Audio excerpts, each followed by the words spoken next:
الحمد للہ وحدہ والصلاة والسلام علی من لا نبی بعدہ اما بعد۔ محترم ناظرین، ماہ رجب چل رہا ہے اور اس ماہ مبارک کو جیسے میں نے ایک نیکسٹ ویڈیو میں بھی عرض کیا تھا کہ ماہ رجب کے اندر رجب کے مہینے میں رسول اکرم صلی اللہ علیہ وسلم کو شب معراج ہوئی ہے۔ شب معراج میں روایات میں اختلاف ہے، بہت سی روایات میں، اور ماہ مبارک ربیع الاول کے بارے میں بھی آیا ہے، لیکن اکثر علماء کا اس طرف ہی رجحان ہے کہ رسول اکرم صلی اللہ علیہ وسلم کو 27 رجب کو آپ کو جو ہے معراج ہوئی ہے، اس لیے اس ماہ مبارک کو فضیلت بخشی جا رہی ہے اور لوگ اس کو بہت ساری جگہوں پر اس رات کا اہتمام کیا جاتا ہے۔ لیکن اسلام نے کسی ایسی تاریخ کو جس میں کوئی عبادت جس کے ساتھ کوئی عبادت متصف نہ ہو، جڑی ہوئی نہ ہو، ایسی کسی بھی تاریخ کو اسلام نے محفوظ نہیں کیا۔ اب لوگوں نے رجب کے مہینے کی 27 تاریخ کو رات کو تعین کر کے اس میں عبادتیں الگ الگ طرح کی شروع کر دی ہے۔ اسی طریقے سے ماہ رجب میں رجب کے مہینے کے روزے ہیں۔ لوگ ایک روایت میں آیا ہے، لوگوں نے اسی پر عمل کرنا شروع کر دیا، اور وہ روایت ضعیف ہے جس میں آیا ہے کہ رجب کے مہینے میں روزے رکھنا باقی دنوں کے روزوں سے افضل ہے، اور 27 رجب کا روزہ ایک سال کے گناہوں کو معاف کر دیتا ہے، کفارہ بن جاتا ہے۔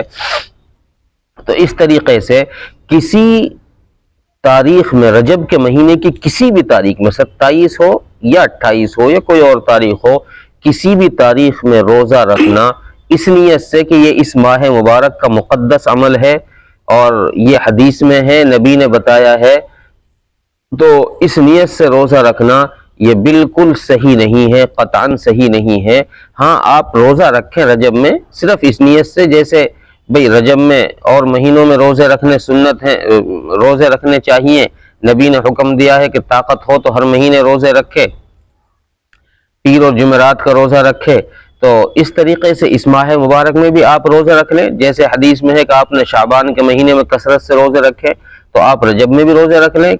لیکن یہ نیت نہ ہو کہ ماہ رجب میں روزہ رکھنا افضل ہے عام دنوں کے مقابلے میں، یہ غلط عقیدہ ہے، یہ عقیدہ نہیں ہونا چاہیے۔ صرف آپ ویسے ہی روزے رکھ سکتے ہیں۔ باقی جو رجب کی 27 تاریخ کا روزہ ہے اور اس کے 1 سالوں کے گناہوں کے کفارے کی بات ہے، یہ ایک ضعیف روایت ہے، اس روایت پر عمل نہ کیا جائے، یہ کمزور روایت ہے۔ اس 27 رجب کے روزے کے متعلق حضرت عمر فاروق رضی اللہ عنہ کو جب پتہ چلا کہ لوگ اس عقیدے کے ساتھ روزہ رکھتے ہیں، تو حضرت عمر فاروق رضی اللہ عنہ نے گھر سے باہر نکل کر لوگوں میں پوچھ تاچھ کی کہ کون روزے سے ہے، کون نہیں ہے۔ جو روزے سے ہوتا اس سے معلوم کیا جاتا کہ تم نے کس عقیدے کے ساتھ یہ روزہ رکھا ہے۔ اگر اس کا یہ غلط عقیدہ ہوتا تو حضرت عمر فاروق رضی اللہ تعالی عنہ اس کا روزہ توڑوا دیتے، اسے کھلانے پر مجبور کرتے۔ تو اس سے یہ پتہ چلا کہ اس ماہ مبارک کی کسی بھی دن، کسی بھی تاریخ میں کسی خاص فضیلت کا ذکر نہیں ہے،